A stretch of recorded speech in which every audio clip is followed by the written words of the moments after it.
বন্ধুরা, সবিতা কুমারী কিচেনে হবে আজকে পোস্ত ভেন্ডি।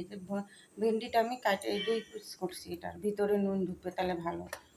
যে এখানে পোস্ত আর সাদা সর্ষে আছে, কয়েকটা কাজু বাদাম, কাঁচা লঙ্কা আর একটু পেঁয়াজ দেব। আমাদেরকে আর একজনকে দেখাবো নতুন নতুন। আমি যখনই রান্না করতে বসি তখনই আসি, তখন কোথায় আসি শুয়ে থাকি। তেল গরম হয়ে গেছে, ভেন্ডিটা একটু ভেজে নেব। একটু নুন দেবো, তাহলে সিদ্ধ ভালো হবে। এটা ভাজা হয়ে গেছে, নামাই নিচ্ছি। কড়াইতে তেল দিচ্ছি, এখন দেবো কালো জিরা আর শুকনো লঙ্কা। এখন দেবো মশলাটা,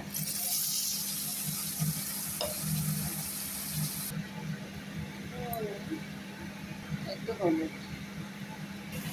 মশলা হয়ে গেছে, দেখো তেল বেড়ে গেছে।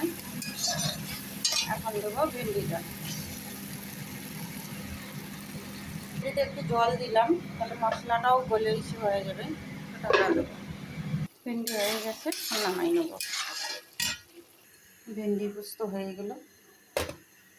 ভিডিওটা ভালো লাগলে ফলো করো। Bye bye.